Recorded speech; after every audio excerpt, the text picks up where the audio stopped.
PEGI 16.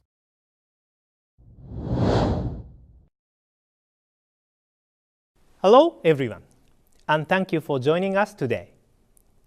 This is Satoru Iwata from Nintendo. In this installment of Nintendo Direct, which we are broadcasting simultaneously worldwide, we would like to deliver directly to you updates on games that will be launching this year. I know that many of you are looking forward to E3 in June. We are preparing a separate Nintendo Direct that is focused on future Wii U contents that will air around the time of E3. Together with the news that we will share with you today, these should help you to understand more about what is on the horizon for Nintendo. So let's begin. First, I have a game from Sega to announce. It's the latest in the Mario and Sonic series. The upcoming Olympic Winter Games will take place in a city called Sochi. Do you know where this is? According to the world map, it's around here in southern Russia. Sochi is known as a resort town facing the Black Sea. While Russia is often known as a place of extreme cold, Sochi is relatively warm. I thought it would be much colder until I looked into it. But that's enough geography for now. Let's have a look at the game. This is a Wii U game, and as you can see, the graphics are enhanced in comparison to earlier games in the series. The characters are detailed, and environment effects such as snow and ice are realistically presented. Additionally, the game uses the Wii Remote Plus controller, so it allows for very intuitive gameplay. In addition to returning events, such as skiing and snowboarding, we have added figure skating pairs and an event that is new for the Sochi 2014 Olympic Winter Games, snowboarding slopestyle. Some of the events utilize the Wii U gamepad as well.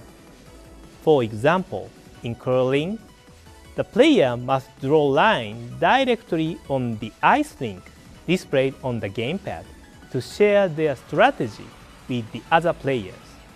In the biathlon event, which is a combination of cross-country skiing and rifle shooting, the player must switch between the Wii Remote Plus and gamepad depending on the situation.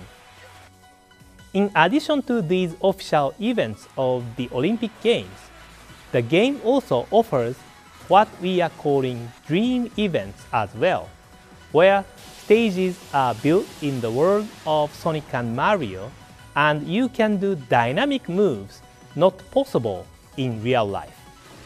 We also have a mixed event which combines sports such as skiing, snowboarding, skating, and bobsleigh in one race. In this event, you can experience a race that is not possible in actual events at the Olympic Games. Please stay tuned for launch timing and more details on the game. I have some additional information on Sonic the Hedgehog that I would like to share with you. Today, I would like to announce that we have entered into a worldwide partnership with Sega on the Sonic the Hedgehog franchise. The next game in the series, Sonic Lost World, is a brand new action-adventure platforming game that will launch exclusively on Wii U and Nintendo 3DS. We'll have more details on this game prior to E3.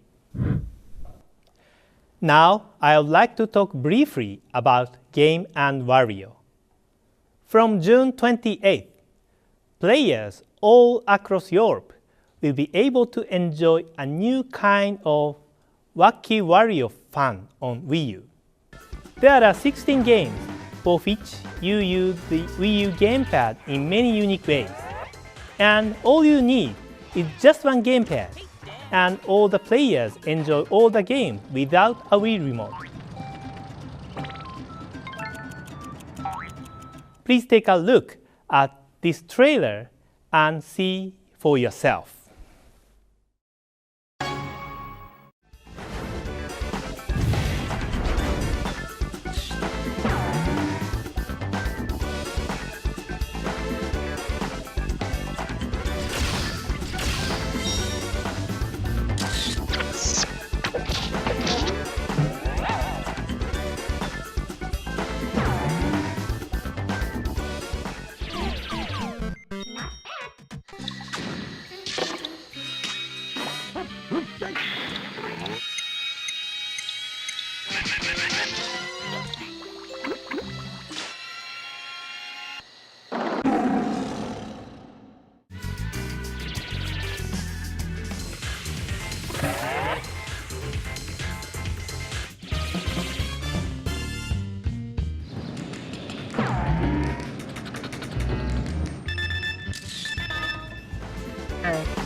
Centro, derecha.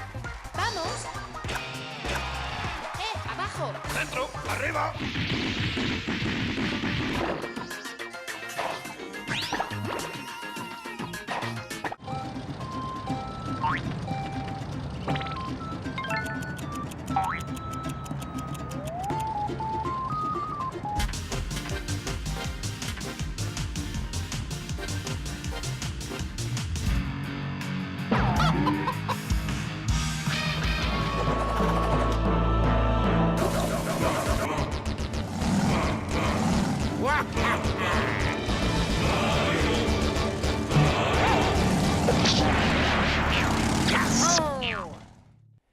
You can find out more on the development of Game & Wario by checking out our new Iwata Asks interview after the presentation. Resident Evil Revelations, which originally released for Nintendo 3DS last year, is headed to Wii U soon with updated graphics, unique control using the gamepad, and new game content. In the Wii U version of the game, in a new difficulty mode called Infernal, enemies and items are placed in new locations, and even for those that played the game on Nintendo 3DS, this will feel like a totally different experience. Also, Capcom has added the popular characters Hank and Rachel to the action-focused raid mode. There are also new controls using the gamepad. While using the TV as the main screen without interrupting gameplay, players can view the gamepad to display the map and change items on the touchscreen so that you can immerse yourself in the world of Resident Evil without interrupting your game progress. You can also play the full game with just the gamepad in off-TV mode, or play with the Wii U Pro controller. The game is Miiverse compatible as well, so you can enjoy unique gameplay features such as death message and creature voice. The game is launching in stores and in Nintendo eShop on May 24th. We recently launched a downloadable demo version in the Nintendo eShop, so I hope you can try it out. Now, I have more information to share with you about New Super Luigi U. This downloadable content for New Super Mario Bros. U symbolizes the Year of Luigi, which is happening throughout 2013. Since Mario does not appear in the game, players can enjoy multiplayer by playing as Luigi, Blue Toad, Yellow Toad, and Nabbit. Some of you may not know the Nabbit character, So let me refresh your memory. In New Super Mario Bros. U, Nabbit was a character that stole items from Toad's house, and players would chase him in different stages.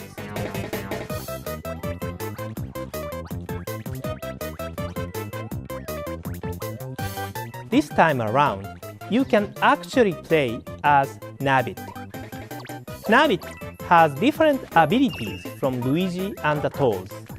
His speed and jump are the same as the others, but he cannot power up even if he collects items. Instead, he won't take damage when he touches enemies. Nabbit is only available as a playable character in multiplayer gameplay, so please select him if you find 2D Mario gameplay to be challenging. New Super Luigi U will be released as downloadable content for New Super Mario Bros. U in Nintendo eShop on June 20th. As we mentioned before, the game offers 82 updated courses, unique Luigi gameplay, and an additional playable character in Nabbit. It's a completely different experience from New Super Mario Bros. U. For this game, I understand that some of you may want to play New Super Luigi U even if you don't already own New Super Mario Bros. U. Since it is the year of Luigi, we've decided to release a special standalone version of New Super Luigi U that does not require the New Super Mario Bros. U game as a limited time offer. This will be available on July 26th as a packaged product. You can either download New Super Luigi U as downloadable content for New Super Mario Bros. U from the Nintendo eShop, or purchase the packaged standalone version. Since the contents are the same, you can make a decision on which version to get based on your internet connection status and whether you already own New Super Mario Bros. U. Now I have another game for which we can share a launch date. It is the Wonderful 101 from Platinum Games, which will come to Europe on August 23rd. More details about the game will be released gradually between now and launch. Please stay tuned. I'm excited to see the finished product from Mr. Kamiya and Platinum Games. Next, I'd like to discuss more on Pikmin 3 for Wii U. In this game, instead of Olimar, who was the main character in the previous Pikmin titles, there are 3 new main characters. Their names are Alf, Brittany, and the Captain Charlie. They are from planet Koppai, which is facing its doomsday due to a lack of food. They set out on their adventure in search of food that can be returned to Koppai. Due to an accident while traveling, they crash land and encounter mysterious creatures called Pikmin. With their help, the 3 travelers start exploring. Their mission is to collect fruit that can be their new food resource while exploring the planet, with the goal of bringing the seeds back to their home. As the explorers found from their preliminary research, there were various kinds of fruit there, but it was much larger than expected. They decided to use the Pikmin's help to carry the fruit back to the spaceship. After extracting the seeds, fruit can be converted to juice and can act as a food for the player characters as they explore the planet. If they don't have enough food, they can continue their exploration. They must use the limit time of each day to explore for fruit. Night on the planet is dangerous, so you can only explore from dawn to dusk. During this time, it is important to use the different color Pikmin skills.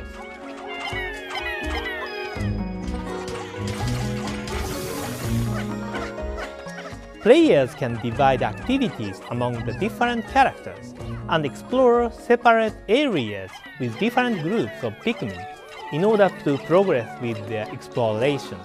Once you get the hang of it, you can complete tasks within a shorter time frame. Also, if you make mistakes while you play, you can replay the day or revert to an earlier section of the game.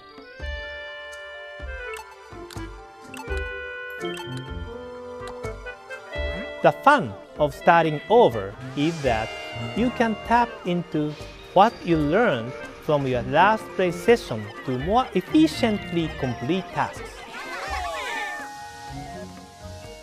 In the first Pikmin game, the player had to start over again and again to figure out the most efficient way to complete the exploration of the planet in a limited time. But in this game, there is no big limitation in terms of the days. So it is more accessible for those that have not played previous Pikmin games. At the same time, experienced players can enjoy the game deeply because the more you play, you get better with the new Pikmin and new courses.